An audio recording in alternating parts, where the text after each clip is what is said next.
La vida intelectual de Antonin Dalmat-Sartillans. Capítulo 3. La organización de la vida. 1. Simplificar. Para que todo en vosotros se oriente hacia el trabajo, no bastará con organizaros interiormente, con precisar vuestra vocación y administrar vuestras fuerzas. Es necesario también organizar vuestra vida. Me refiero a su ambiente, a sus obligaciones, a sus relaciones y a su configuración externa. Una palabra se nos presenta aquí como norma primordial: simplificar. Cuando hay que hacer un viaje difícil, no es aconsejable cargarse con un bagaje excesivo. Es posible que ello no dependa de ti totalmente, por lo que podrías decirme: ¿de qué van a servirme las recetas? Te engañarías. En una misma situación exterior, un espíritu de simplificación puede mucho, y lo que externamente no puede apartarse, siempre puede apartarse de nuestra alma. No ararás con un buey y con una asna juntos, dice la ley. El trabajo sosegado y serio no debe estar asociado a los tirones caprichosos y turbulentos de una vida totalmente exterior. Es deber del pensador someterse en este aspecto a cierto ascetismo. La contemplación, sea religiosa o laica, científica, artística o literaria, no cuadra con las comodidades demasiado onerosas y complicadas. Los grandes hombres duermen en camas pequeñas, señala Henry Lavedan. El genio tiene que pagar su impuesto de lujo. El 10% de su privilegio no le arruinará, y no será él quien pague, sino más bien sus defectos, o en todo caso sus tentaciones, por lo que va a lograr a la postre un doble beneficio. Para alojar a la ciencia no se precisan muebles raros ni servicio numeroso. Mucha paz, cierta estética y algunas comodidades para administrar bien el tiempo es todo lo que se necesita.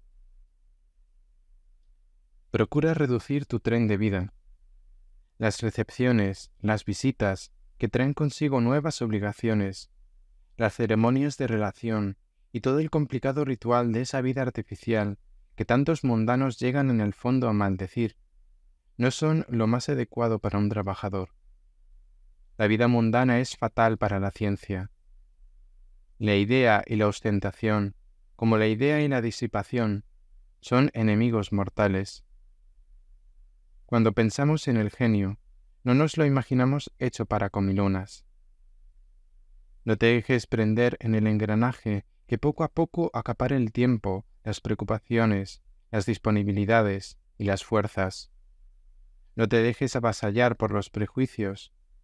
Sé tú mismo tu propio guía, de acuerdo con tus convicciones, no con los rituales sociales.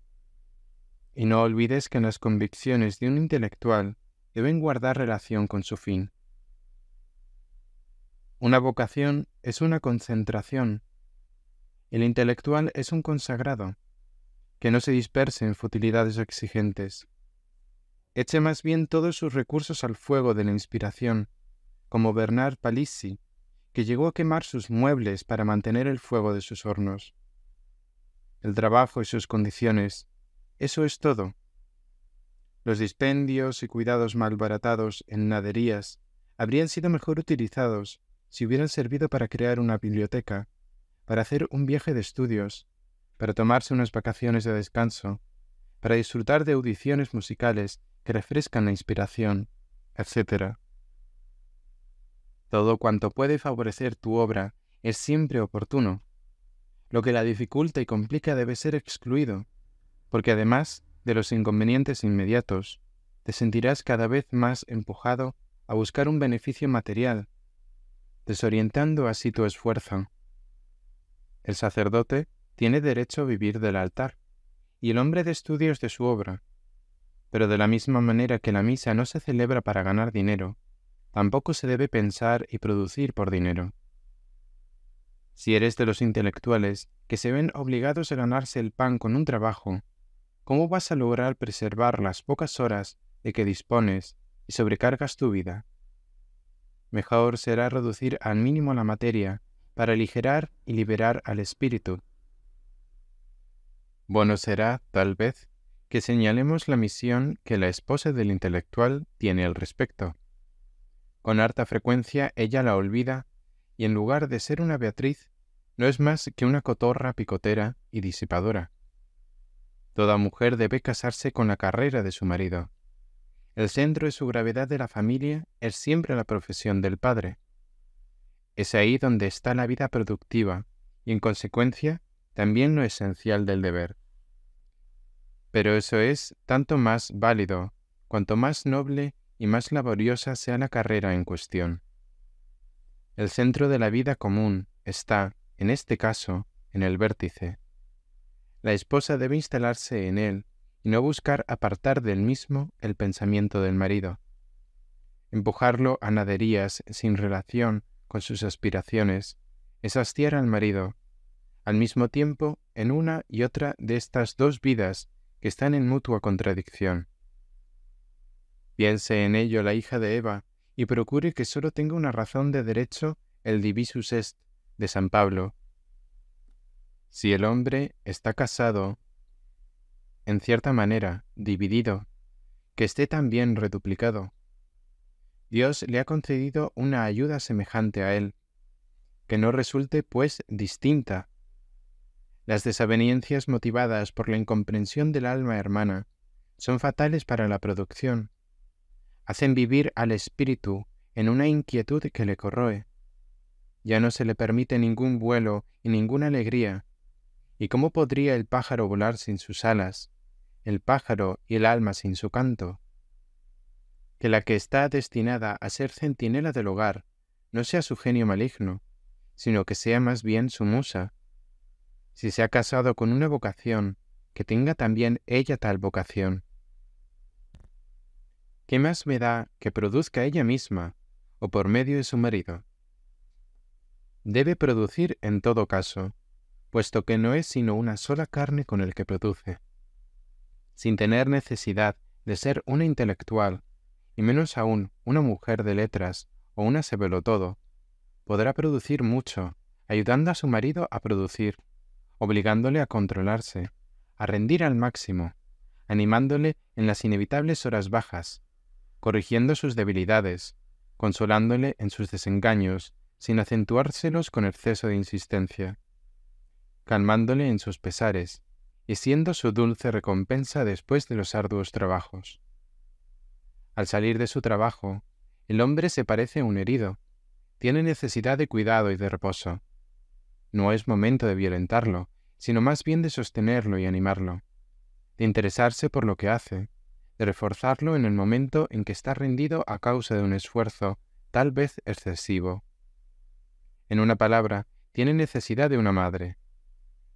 Y es así como ese fuerte, que es todo debilidad, podrá servir de nuevo su vigor para afrontar nuevos descubrimientos. Por lo que a los hijos se refiere, son una dulce complicación que debe servir para daros ánimos, sin agotar nunca vuestros recursos.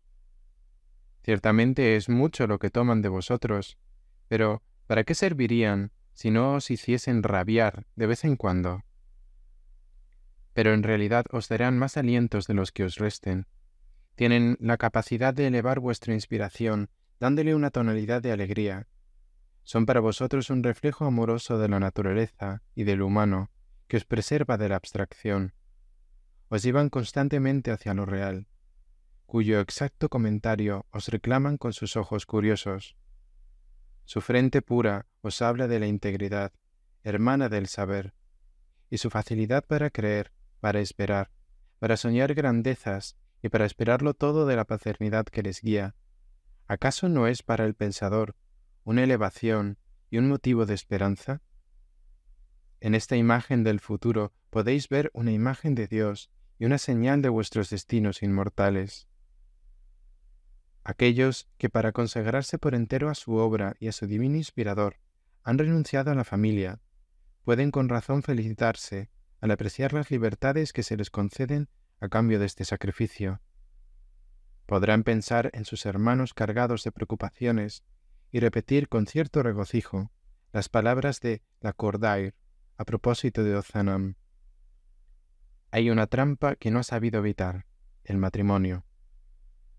Pero el trabajador comprometido con tales lazos puede y debe hacer de esos lazos una fuerza, un motivo de empuje y una de las formas de su ideal.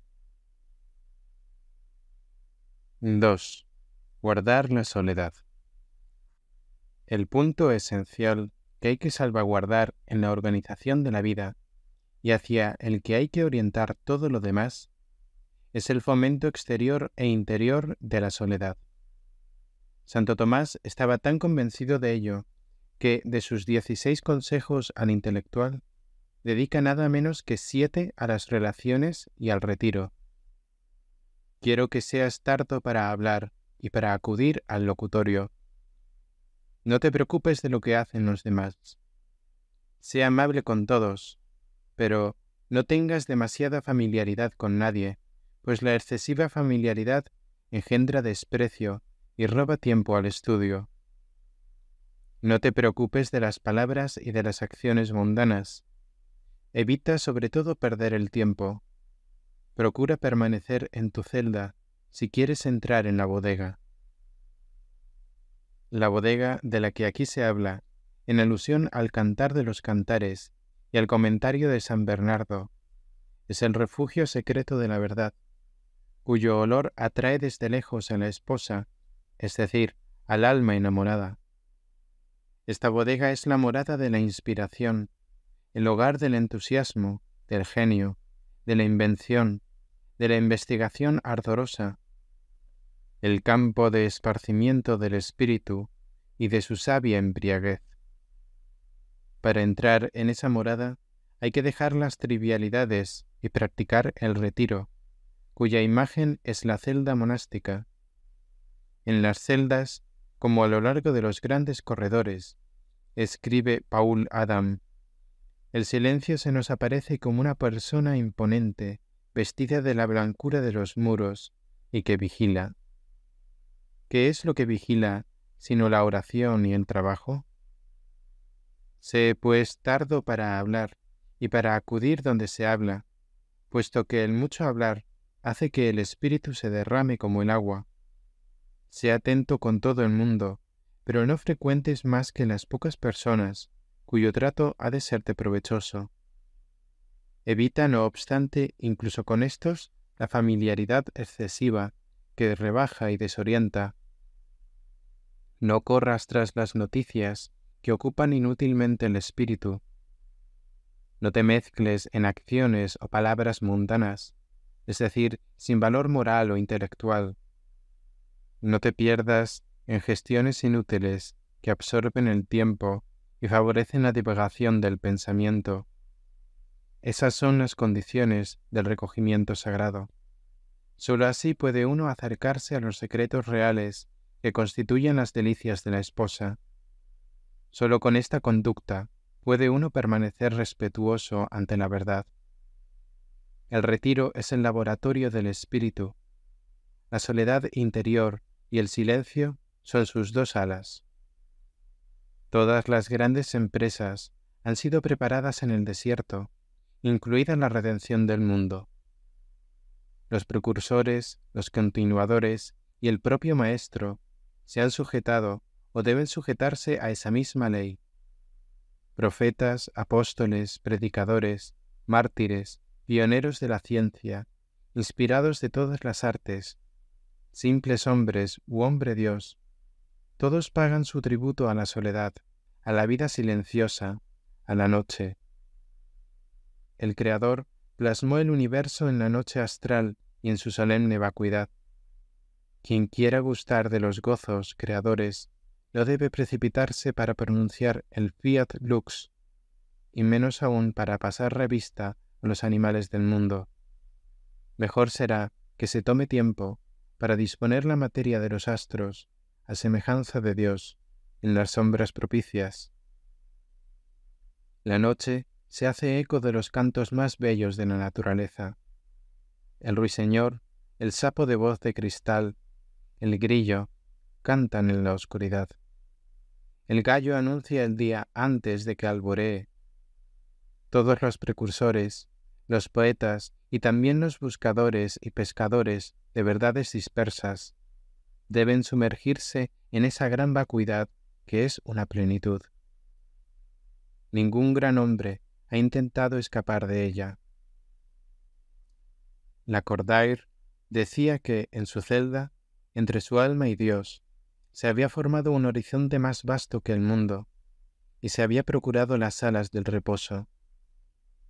Emerson se designaba a sí mismo como un salvaje. Descartes se encerraba en su poel. Platón afirmaba que consumía más aceite en su lámpara que vino en su copa. Bossuet se levantaba de noche para encontrar el genio del silencio y de la inspiración, pues tan solo lejos de los ruidos y de las fútiles preocupaciones le venían los grandes pensamientos. Podría decirse que el poeta no hace más que traducir, en sus versos, las revelaciones misteriosas del silencio que oye, según expresión de Gabriel D'Annunzio, como un himno sin voz. Todo el que vale debe levantar una muralla entre él y las cosas que no valen la pena. La vida trivial y los ludibria de que habla San Agustín, los juegos y las disputas de niños que se calman con un beso, deben cesar con el beso de la musa y con la caricia embriagadora sedante de la verdad. Ad quid venisti? ¿A qué has venido?, se preguntaba a sí mismo San Bernardo a propósito del claustro. Y tú, pensador, ¿para qué has venido a esta vida apartada de la vida corriente, a esta vida de consagración, de concentración y además de soledad? ¿No es porque tú mismo la has elegido? ¿No has preferido la verdad a la mentira cotidiana de una vida que se dispersa, aunque sea en aras de los fines elevados, pero secundarios de la acción? ¿Serás infiel a tu culto, dejándote atar de nuevo por lo que antes libremente abandonaste? Para que el espíritu se nos lleve a las soledades interiores, como Jesús en el desierto, es preciso que le prestemos las nuestras. Si no hay retiro, no hay inspiración que valga. Alrededor de una lámpara, como en un firmamento, se reúnen todos los astros del pensamiento. Cuando la calma del silencio se apodera de ti, y solo brilla el fuego sagrado, y cuando la paz, que es la tranquilidad del orden, establece el orden de los pensamientos, los sentimientos, las investigaciones, estás ya en la última disposición para aprender, y puedes empezar a reunir para crear después. Estás ya a punto para la obra. No es el momento de prestar atención a miserias, de perder el tiempo o de vender el cielo por naderías. La soledad te permite el contacto contigo mismo, tan necesario si quieres realizarte plenamente, con tu personalidad propia, sin ser el papagayo que repite fórmulas aprendidas de antemano, sino el profeta del Dios interior, que habla a cada cual con un lenguaje único. Habrá ocasión de insistir más detenidamente en la idea de una instrucción especial para cada uno, y una formación que es educación, es decir, un despliegue de nuestra alma, alma única como no la ha habido ni la habrá nunca a lo largo de los siglos, porque Dios no se repite. Pero es preciso saber que no se sale de sí mismo más que viviendo consigo mismo, muy íntimamente, en la soledad. El autor de la Imitación de Cristo dijo: «Cuantas veces estuve entre los hombres, volví menos hombre». Llevad la idea un poco más lejos y añadid que cada vez he vuelto siendo menos el hombre que soy, siendo menos yo mismo. Uno se pierde en medio de la multitud, a menos que esté fuertemente asido, pero es preciso haber creado antes ese asidero. En medio de la muchedumbre, uno se ignora a sí mismo, absorbido por un yo extraño, que es la multitud. ¿Cómo te llamas? Legión. Esa sería la respuesta del espíritu disperso y disipado en la vida exterior. Los higienistas recomiendan para el cuerpo el baño de agua, el baño de aire y el baño interior de agua pura. Yo añadiría, para el alma, el baño de silencio, con el objeto de tonificar el organismo espiritual, de acentuar su personalidad y darle el sentimiento activo de ella. Igual que el atleta siente sus músculos y prepara el juego que éstos han de dar mediante los movimientos interiores que constituyen su vida.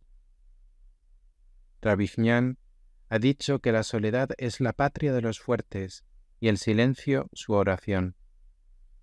En efecto, qué oración a la verdad y qué ganas de dejarse penetrar por ella hay en el largo recogimiento, repetido con frecuencia, a unas horas determinadas, como si se tratase de un encuentro que poco a poco llegará a ser una continuidad, una vida estrechamente común.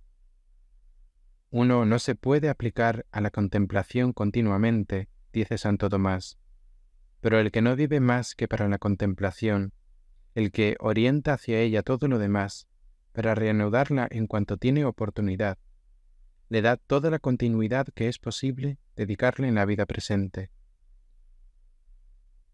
Poco a poco se encontrará delectación en ella, ya que la constancia en la celda llega a hacerla agradable. Quella continuata dulcessit. La delectación de la contemplación es, desde luego, parte de su eficacia. Explica Santo Tomás cómo el placer facilita la acción del alma sobre un objeto determinado, como si se tratara de una herramienta. Refuerza la atención y despliega los poderes de adquisición que la tristeza o el tedio tienden a comprimir. Cuando la verdad te arrebate y haga deslizar las plumas de sus alas bajo tu alma para elevarla en impulsos armoniosos, te habrá llegado el momento de elevarte con ella y planear, mientras te sostenga, por las altas regiones. Pero no por ello vas a convertirte en el aislado que antes hemos censurado. No por haber dejado el ruido que hacen tus hermanos, vas a estar lejos de ellos. Es precisamente ese ruido el que te separa espiritualmente de ellos y por lo tanto impide la verdadera fraternidad. El prójimo, para ti, intelectual, es el hombre que tiene necesidad de la verdad, como el prójimo del buen samaritano era el herido del camino. Antes de dar la verdad, tienes que adquirirla, y por lo tanto no puedes tirar el grano a tu sementera. Si no mienten las palabras de la imitación de Cristo, a las que antes nos hemos referido, lejos de los hombres serás más hombre, y estarás más con los hombres. Para conocer a la humanidad y para servirla, es preciso entrar dentro de uno mismo, allí donde todos nuestros objetos entran en contacto y toman de nosotros tanto nuestro fondo de verdad como nuestra capacidad de amor. No podemos unirnos a nada ni a nadie si no conservamos nuestra libertad interior. Dejarse acaparar, arrastrar, ya se trate de personas o de cosas, es trabajar para la desunión. Cuanto más lejos de los ojos, más cerca del corazón.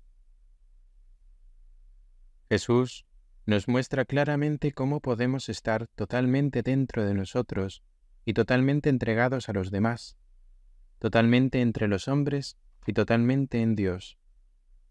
Él conservó su soledad, impresionando a las multitudes, merced a su alma silenciosa, cuya palabra es como la puerta estrecha para los intercambios de la caridad divina. Y qué soberana eficacia en ese contacto que todo lo reservaba, excepto el punto preciso para dar paso a Dios hacia las almas y a las almas hacia Dios. Precisamente allí, entre Dios y la multitud, no debería haber sitio más que para el hombre Dios y para el hombre de Dios, para el hombre de verdad y que verdaderamente se da.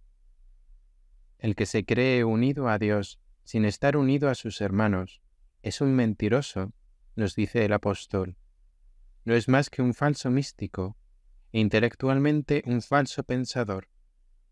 Pero el que está unido a los hombres y a la naturaleza sin estar unido a Dios en lo más íntimo, sin ser amigo del silencio y de la soledad, no es más que el pobre súbdito de un reino de muerte. 3. Cooperar con los semejantes. Todas nuestras explicaciones muestran bien a las claras que la soledad, de la que acabamos de hacer elogio, es un valor que hay que templar con otros valores conexos, que la completan y la hacen útil. No defendemos la soledad por nada. El sacrificio del trato y de la simpatía de nuestros hermanos bien merece una compensación. La nuestra será el espléndido aislamiento, pero éste será más rico y más fecundo en la medida en que la superior vecindad, buscada en el retiro, sea favorecida con relaciones selectas y sabiamente mesuradas. La relación preferente del intelectual, la que le califica según lo que es, sin perjuicio de sus necesidades y de sus deberes de hombre, es la relación con sus colegas. Digo relación, pero lo mejor sería decir cooperación, porque relacionarse sin cooperar no es hacer obra intelectual. Pero en nuestros tiempos de individualismo y de anarquía social es muy rara tal conjunción de espíritus. El padre Gratry se lamentaba de ello, soñaba con Port Royal y quería hacer del oratorio un Port Royal sin el cisma. ¿Cuántas dificultades podríamos ahorrarnos, decía, si supiéramos unirnos y ayudarnos mutuamente? Ojalá pudieran agruparse 6 o 7 personas con el mismo pensamiento, procediendo a una mutua enseñanza y convirtiéndose recíproca y alternativamente en alumno y maestro, y que incluso se diera la feliz circunstancia de que pudieran vivir juntos, que además de los cursos seguidos por las mañanas y de los correspondientes estudios, tuviesen la posibilidad de hablar por las noches, durante y después de la cena, de tantas cosas bellas. Mediante el coloquio y la mutua infiltración, podrían aprender más que con los mismos cursos. En otro tiempo, los talleres y particularmente los estudios artísticos eran círculos de amistad, verdaderas familias. Hoy en día, los talleres son prisiones o mítines.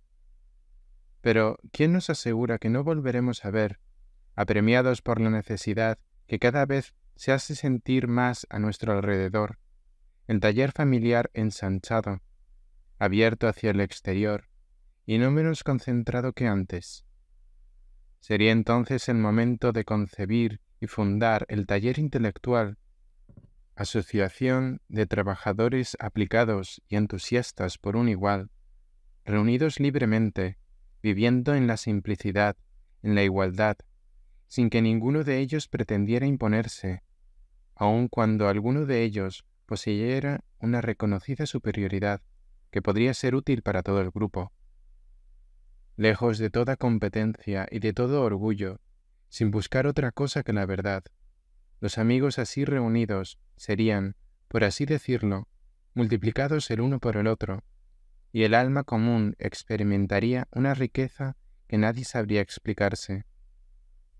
Hay que tener un espíritu tan fuerte para trabajar solo, constituirse por sí solo en la sociedad intelectual, ser su animador y su apoyo, encontrar en una pobre voluntad aislada toda la fuerza necesaria para arrastrar una masa y para soportar la dura prueba. ¡Qué heroísmo!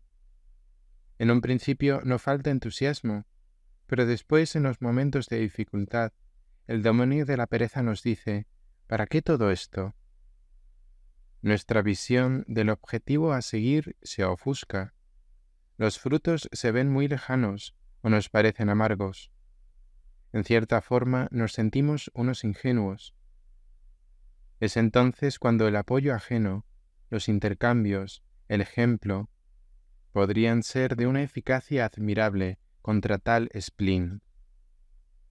En muchos casos, podrían suplir el poder de la imaginación y la constancia en la virtud, que son solamente patrimonio de algunos, y que no obstante son necesarios para la consecución perseverante de grandes objetivos. En los conventos, donde no se habla ni hay visitas, la influencia de una hilera de celdillas laboriosas anima y activa, a pesar de todo, el trabajo de cada asceta. Estos alvéolos aparentemente aislados constituyen una colmena. El silencio es colectivo y la labor conjunta. El concierto de las almas ignora las murallas. Reina un mismo espíritu, y la armonía de las ideas eleva cada una de ellas como un motivo de sinfonía que lleva y prolonga la ola general de sonidos. Tan pronto intervienen las comunicaciones mutuas, el concierto se enriquece. Cada uno expresa y escucha, aprende e instruye, recibe y da, recibiendo de nuevo en la medida en que da, y quizás sea este último aspecto de la cooperación el más envidiable. La amistad es una mayéutica, extrae de nosotros nuestros recursos más ricos y más íntimos, hace desplegar las alas de nuestros sueños y de nuestros pensamientos oscuros, controla nuestros juicios, experimenta nuestras ideas nuevas, mantiene nuestro ardor e inflama nuestro entusiasmo. Buen ejemplo de ello son hoy algunos grupos y revistas jóvenes, donde los adeptos convencidos asumen una tarea y se desvelan por un ideal. Los Chahirs de la Quinsam nacieron de este afán. La Amitié de France, la Revue de Jones, las revues de UBC et du Solquar se penetran cada vez más de él. Allí no siempre se vive en común, pero se trabaja con un mismo corazón, se obra de común acuerdo. Sus miembros se corrigen mutuamente y son preservados y estimulados al mismo tiempo por un ambiente en el que un pensamiento iniciador o una gran tradición suministra lo esencial. Si te es posible, procura incorporarte a una fraternidad de este tipo, o si es necesario, constitúyela tú mismo. En todo caso, incluso en medio del aislamiento material, busca la compañía espiritual de los amigos de la verdad. Alístate en su grupo, siéntate en fraternidad con ellos, y con todos los investigadores y todos los productores que congregan la cristiandad. La comunión de los santos no es un falansterio, sino una verdadera unidad. La carne, por sí sola, no sirve para nada. El espíritu, por sí solo, algo puede. La unanimidad útil no consiste tanto en estar juntos bajo un techo o en un grupo etiquetado, como en esforzarse cada cual con el mismo sentimiento que se esfuerzan los demás, en concentrarse en un sitio cuando los otros se concentran en el suyo, de forma que se realice labor presidida por el mismo principio de actividad y de vida, y que las piezas del reloj, a cada una de las cuales un trabajador ha aplicado su atención exclusiva, tengan a Dios por montador. 4. Cultivar las relaciones necesarias.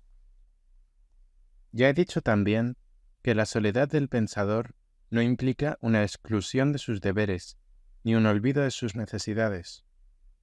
Hay algunas relaciones que son necesarias. Precisamente por el hecho de ser necesarias, forman parte de tu vida, incluso como intelectual, ya que no separamos al intelectual del hombre. A ti te corresponde enlazarlas con la intelectualidad, de manera que lejos de ser un obstáculo para ella, le sirvan de ayuda. Esto se puede lograr siempre. Jamás es tiempo perdido el que se dedica al deber o a la necesidad verdadera. El esfuerzo que se consagra a ello forma parte de la vocación, y únicamente en el caso de considerar a ésta de una manera abstracta, al margen de la providencia, podría ser su enemigo. No hay que creer, escribe Maine de Biran en su diario, que el único y el mejor empleo del tiempo consiste en un trabajo del espíritu regulado, sostenido y tranquilo. Cuantas veces obramos bien, de acuerdo con nuestra situación actual concreta, hacemos un buen uso de la vida. No vayas a pensar que tu obra vale más que tú mismo, y que un mero suplemento de posibilidades intelectuales puede prevalecer sobre la total realización de tu propio ser. Haz todo lo que se deba y sea necesario. Si tu condición de hombre te lo exige, ella sabrá arreglarse consigo misma. El bien es hermano de la verdad. Él ayudará a su hermana. Estar donde se debe estar y hacer lo que se debe hacer es preparar la contemplación, alimentarla y dejar a Dios por Dios, como decía San Bernardo. Da cierta pena sacrificar horas preciosas en relaciones y gestiones en sí mismas inferiores a nuestro ideal. Sin embargo, como la vida de este mundo está hecha para aliarse con la virtud, hay que esperar que la virtud, sea virtud intelectual o virtud moral, saldrá ganando con ello. En ciertas ocasiones será tan solo cediendo ante la moralidad como la intelectualidad podrá conseguir su ganancia. En otras, la alcanzará por sí misma. Así pues, no olvides que en las relaciones, incluso las más corrientes, hay también algo que has de espigar. Un exceso de soledad te empobrecería. Recientemente se ha escrito que la dificultad de los novelistas de nuestro tiempo parece ser esta: si no andan por el mundo, sus libros resultan ilegibles. Si viajan, no tienen tiempo para escribir. Es la angustia que se percibe por doquier cuando se trata de encontrar la justa medida. Pero seas o no novelista, bien sabes que no puedes recluirte por completo. Ni siquiera los monjes lo hacen. Hay que mantener en el trabajo el sentimiento de alma común, de la vida. ¿Y cómo podrías tenerlo si, incomunicado con los humanos, no tuvieras ante tus ojos más que una humanidad de ensueño? El hombre demasiado aislado se vuelve tímido, abstracto, un tanto raro. Titubea ante lo real como el marino que acaba de desembarcar. Ya no tiene sentido del destino. Parece mirarte como una proposición a insertar en un silogismo o como un caso que merece figurar en el cuaderno de notas. La riqueza infinita de lo real tiene también con qué instruirnos. Hay que frecuentarla con espíritu de contemplación y no desertar de ella. Y en lo real no hay nada más importante para nosotros que el hombre centro de todas las cosas, fin último de todo, espejo de todo, y que invita al pensador de cualquier especialidad a una permanente confrontación. En la medida en que se puede escoger, conviene organizarse de manera que se frecuente el trato con los grandes hombres. También de esto tiene que ocuparse la esposa de un intelectual, que no abra al azar las puertas de su casa, que su tacto sea como una criba. En vez de la compañía del gran mundo, que prefiera la de las grandes almas, que prefiera las personas de peso, instruidas y de juicio firme, a las que se tienen por listas, sabiendo que en el mundo se considera tanto más lista a una persona cuanto más ha matado la propia inteligencia. Y sobre todo, que por ligereza, por vanidad o por cualquier interés sin consecuencias reales, no acostumbre a su marido a la compañía de los necios. Digo mal, también los necios contribuyen a prestarnos un servicio y completan nuestra experiencia. No es necesario buscarlos, abundan por doquier. Tienes que saber utilizar a los que te encuentres, intelectualmente por medio de una especie de contraprueba, y humanamente, cristianamente, ejercitándote en aquellas virtudes que ellos más necesitan. La sociedad es un libro que hay que leer, aun cuando sea un libro frívolo. La soledad es una obra maestra, pero recuerda la afirmación de Leibniz, de que no hay ningún libro tan malo del que no se pueda sacar algo de provecho. No puedes pensar solo, como no puedes pensar con la sola inteligencia.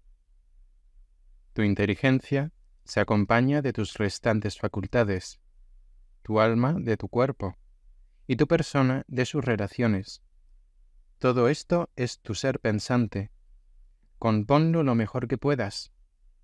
Procura que sus mismos achaques, así como sus enfermedades, se conviertan en valores mediante alguna feliz industria de tu grandeza de alma. Por lo demás, en tus relaciones, compórtate de manera que siempre tu espíritu y tu corazón conserven su dominio. Así evitarás ser invadido o contagiado cuando el ambiente sea mediocre, y cuando éste sea noble, no hará más que reforzar en tu interior los efectos de la soledad, tu adhesión a la verdad y las lecciones que ella te haya prodigado.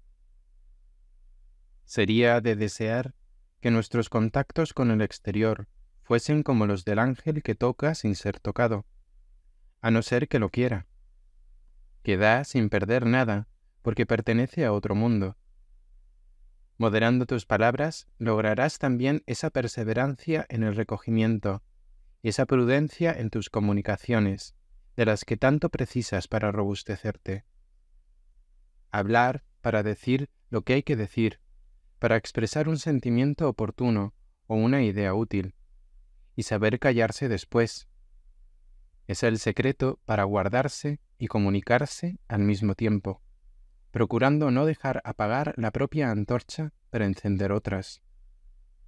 Este es también el medio de dar peso a la palabra. La palabra tiene peso cuando se presiente el silencio escondido, cuando oculta y deja entrever un tesoro que va dispensando con justeza, según convenga, sin prisas y sin frívola agitación. El silencio es el contenido secreto de las palabras que cuentan.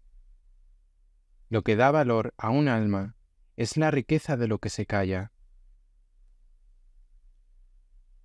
5. Conservar la necesaria dosis de acción. Lo que hemos dicho acerca de las relaciones podría aplicarse sin demasiados retoques a la acción. Se trata siempre de dosificar la vida interior y la relación exterior, el silencio y el ruido. La vocación intelectual, tomada en su sentido más estricto, es lo contrario de la acción. La vida contemplativa y la vida activa han sido consideradas siempre como opuestas por proceder de pensamientos y aspiraciones contrarias. La contemplación recoge, mientras que la acción desparrama. Aquella reclama la luz, ésta desea ardientemente el don. Hablando en general, es evidente que cada cual debe resignarse en el reparto de tareas, contentos todos de poder servirse de lo que uno no ha hecho, amando los frutos producidos por los demás, de los que nos es dado gustar gracias a la comunión de las almas. Pero la vida real no siempre permite una división tan estricta. El deber puede obligar tanto a la acción como a la relación social, y entonces deberá sacar provecho de nuestras observaciones. La acción regulada por la conciencia prepara a esa misma conciencia para las reglas de la verdad, la predispone al recogimiento cuando llegue el momento, y la une con la providencia, que es también fuente de verdad. El pensamiento y la acción tienen el mismo Padre. Por otra parte, aun sin ninguna obligación, es siempre necesario que el pensador reserve una parte de su tiempo y de su corazón a la vida activa. Dicha parte podrá ser reducida, pero para el sabio jamás será nula. El monje se ocupa de algún trabajo manual o se da a obras de celo. El médico de renombre tiene su clínica o su hospital. El artista sus exposiciones, sus relaciones, sus viajes o sus conferencias. El escritor se ve solicitado de tantas maneras que difícilmente podrá dejar de comprometerse en alguna empresa. Todo esto es bueno, porque si en este mundo todas las cosas tienen su medida, también la vida interior debe tener la suya. Esta requiere que se limite la acción y que ceda el paso a la soledad, por cuanto la acción exterior excita el alma sosegada por el silencio. Pero el silencio llevado demasiado lejos también excita, puesto que el reflujo de todo el hombre hacia su cabeza desorienta y da vértigo. La vida cerebral necesita cierta distracción, por lo que tenemos necesidad del calmante de la acción. Hay razones de orden fisiológico en las que no vamos a entrar. No obstante, las razones psicológicas se apoyan en ellas e incluso dependen de ellas, porque el alma, en tanto que distinta del cuerpo, no podría fatigarse, pero el compuesto animado se fatiga tanto en el reposo como en el dispendio. Requiere un equilibrio cuyo centro de gravedad puede variar y desplazarse del uno al otro. El cuerpo excesivamente inmovilizado se atrofia y se enerva. El alma que lo imita se marchita y corroe. A fuerza de cultivar el silencio, se llegaría a un silencio de muerte.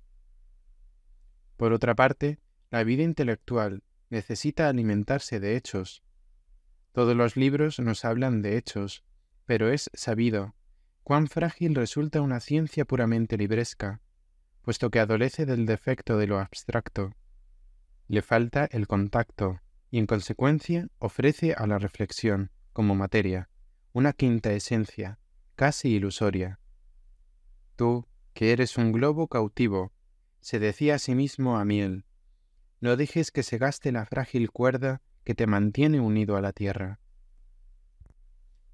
Santo Tomás dedica un artículo de la Summa a probar la necesidad de apoyarse en lo real antes de juzgar, puesto que, sigue diciendo, lo real es el término y el fin del juicio, término que debe iluminar todo lo largo de la ruta.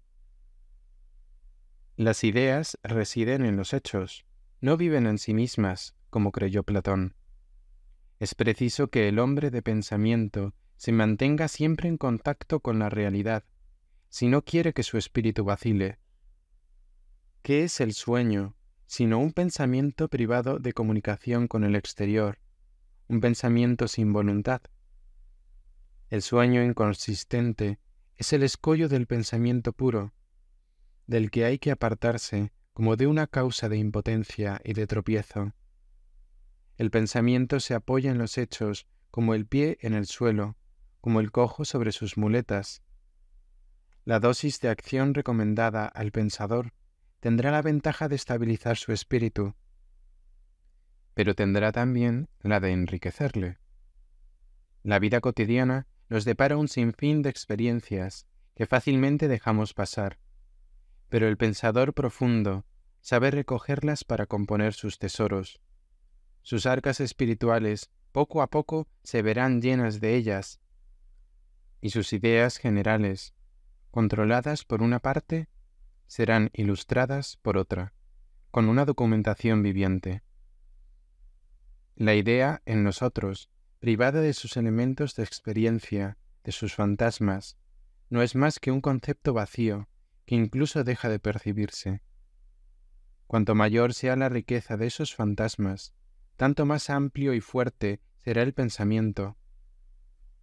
Así es como la acción encuentra por doquier, en su camino, numerosos elementos asimilables y trozos de vida, que constituyen la figuración de sus ideas abstractas. Incluso los encuentra más de lo que es capaz de contar, porque lo real es una especie de infinito que ningún análisis y ninguna suputación racional pueden agotar. Un artista colocado ante un árbol hará croquis indefinidamente, sin que nunca piense haber reproducido todo lo que expresa la naturaleza. Si lo colocáis, en cambio, ante el dibujo de un árbol, por ejemplo delante de un árbol pintado por Claudio de Lorena o Corot, cuando lo haya copiado concienzudamente, habrá agotado el modelo. Lo individual es inefable, decían los antiguos filósofos. Lo individual es lo real, por oposición a los temas del espíritu. Sumergiéndose dentro de lo real, por medio de la acción, encontramos formas nuevas dentro de esta materia, como el artista que cuando ejecuta su obra, nutre su concepción, la perfecciona y la completa. Finalmente, Ese instructor, que es la acción, es al mismo tiempo un profesor de energía, cuyas lecciones no serán inútiles para un solitario. La acción no cesa de estimularnos y de templar de nuevo nuestras fuerzas, por medio de sus envites y de sus resistencias, por sus dificultades, sus reveses, sus éxitos, por el cansancio y las dificultades que nos obliga a vencer, por las contradicciones que no deja de suscitar y por las nuevas necesidades que crea. Ella es quien sacude esa pereza fundamental y esa quietud orgullosa que son tan hostiles al pensamiento como a las realizaciones. Las virtudes externas vendrán también en ayuda de las internas. La encuesta activa favorecerá el recogimiento, el botín elaborará la miel. El pensamiento, sumergido alternativamente en los dos abismos, el de lo real y el de lo ideal, fortificado por una voluntad aguerrida, iluminado y advertido por las razones del corazón, que la acción va poniendo en juego sin cesar, será un instrumento de investigación y un árbitro de la verdad, muy distinto a una razón encaramada en el árbol de Porfirio. Quisiera ver a nuestro hombre de estudio, entregado siempre a alguna empresa poco onerosa, a la que consagraría un tiempo bien delimitado, sin dejarse acaparar por ella, pero interesándose de todo corazón por unos resultados que no deben ser para él como los troncos que algunos quisieran aserrar, pero utilizar como descanso de su cabeza. Obrar sin darse por entero a la acción no es obrar como hombre, y en ese caso no se logra ni el descanso del hombre, ni su instrucción, ni su formación. Por eso, si todavía no tienes nada que se te imponga, busca causas que te apasionen, puesto que las hay de valor, obras de luz, de levantamiento, de preservación, de progreso, asociaciones de utilidad común, grupos de defensa y de acción social, empresas todas que exigen de sus hombres, si no su vida por entero, sí su ser completo. Entrégate a ellas en las horas que la inspiración te conceda, e incluso te imponga un descanso útil. Después ya volverás a tu inspiración, y entonces verás cómo el cielo, donde ella te introduce, te será tanto más dulce cuanto más hayas experimentado, al mismo tiempo que sus tesoros, los peligros, los lodos y las asperezas de la tierra. 6. Mantener en todo el silencio interior. De todo ello, creo poder deducir que la soledad útil, el silencio, el retiro del pensador, son realidades mitigadas, animadas por un espíritu de estricta exigencia. La acción y las relaciones se admiten, pero siempre que no se pierdan de vista el retiro, el silencio y la íntima soledad del pensador, que son los que deben regularlas. Esta es la conclusión que hay que sacar si realmente el intelectual es un consagrado, y si es verdad que no se puede servir a dos señores. De ahí que el espíritu de silencio haya de buscarse allí donde uno se encuentre. Es él el que interesa por encima de todo. Con frecuencia se dice que la soledad es la madre de las obras. Eso es cierto si nos referimos al estado de soledad, y sólo así hemos podido concebir una vida intelectual fundada en el trabajo de 2 horas diarias. Queremos decir con ello que fuera de esas 2 horas puede uno comportarse como si no existieran. Tal proceder sería un lamentable error. Esas 2 horas deben dedicarse a la concentración, pero no por ello deja de requerirse la consagración de la vida entera. Un intelectual debe ser intelectual en todo momento, lo que sugiere San Pablo al cristiano: ya comáis, ya bebáis o hagáis cualquier otra cosa, hacedlo todo para gloria de Dios. Debe aplicarse al cristiano que busca la luz. Para él, la gloria de Dios es la verdad que debe siempre preocuparle y a la que debe atenerse. La soledad que se le recomienda no es tanto una soledad de lugar como una soledad de recogimiento. No es tanto aislamiento cuanto elevación. Y en todo caso, sería un aislamiento por elevación, gracias al propio sacrificio en provecho de las cosas superiores, y mediante el apartamiento de las ligerezas, de la divagación, de la inestabilidad y de toda voluntad caprichosa. La soledad viene a realizar en nosotros la conversatio nostra in caelis est del apóstol, trasladando nuestra morada y nuestra relación al cielo de los espíritus. Encerrarse en sí mismo y entregarse a la charlatanería interna, a la tirantez de los deseos, a la exaltación del orgullo, al flujo de los pensamientos que introducen en nuestro interior un mundo absorbente y lleno de discordia. Sería darse a una falsa soledad y establecerse en una falsa paz. Por el contrario, salir de sí mismo y actuar por deber, por prudencia o en busca de una tregua, de cuya necesidad ya hemos hablado, es posible sin dejar una soledad superior que alimenta y tonifica el alma en vez de aminorarla. La pureza de la soledad, de la que nos habla San Agustín, puede mantenerse en todas partes. En cambio, su impureza puede manchar hasta la propia casa. Puedes vivir en una ciudad, escribe Platón, como un pastor dentro de su cabaña, allá en lo alto de un monte. Procura mantener la inspiración interior, la discreción, el amor a las cosas a las que te has entregado. Procura tener contigo al Dios de la verdad, y estarás solo en medio del universo.